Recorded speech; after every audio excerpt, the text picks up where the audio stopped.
but residents are far from safe. They believe that unless there is major international intervention, it is only a matter of time before they are under attack again.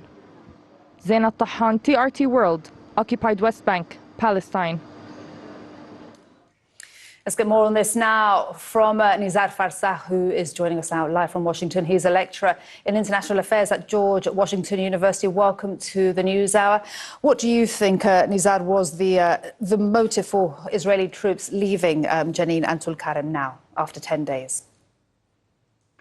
Well, as the last person you interviewed mentioned, the idea is not only to attack the militants, but actually to make the people of Jenin and Tulkarem feel that they cannot live there anymore and get them to leave Palestine. I believe the Israeli government, ever since October 7th, started doubting its capacity to rule over Palestinians, and now has an agenda of trying to get rid of as many Palestinians as it can.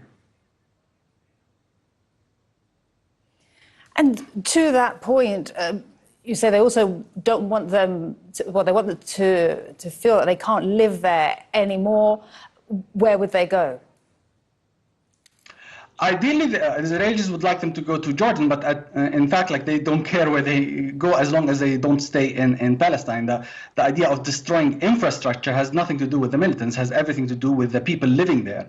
And at some point, the life becomes unlivable, and people just simply just immigrate or leave.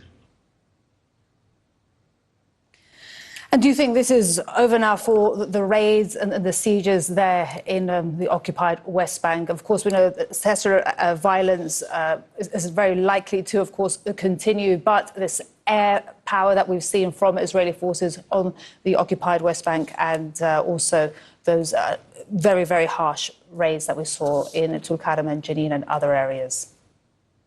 Indeed, and also the use of drones. Of course, the Israeli government is taking advantage of the fact that what's happening in Gaza is far more brutal. So there is a lack of attention to what's happening in the West Bank. So they believe that they can get away with more of what they used to get away with, and they want to take advantage of that. The other thing I want to also mention, I do not think it's a coincidence that they've targeted the refugee camps, whether in Tulkarem or Jenin. There is a general, let's say, theory in Israel that the refugees are the bigger problem, and if they manage to get rid of as many refugees as possible, it will become easier, or they will be able to negotiate with a more pliant Palestinian political entity. And Nizar, we know there's so much focus on the ceasefire talks right now. Of course, it's so important to get that ceasefire in Gaza.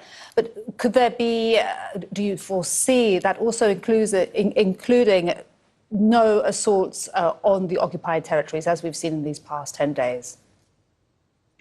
It has not been, excuse me, it hasn't been one of the conditions, so Hamas would need to add it. I can see Israel agreeing to a ceasefire in Gaza, but saying that that agreement has nothing to do with the West Bank. There's going to need to be adding of this article. Indeed, because, as you said, there's a lack of attention on this area. For now, Nizar.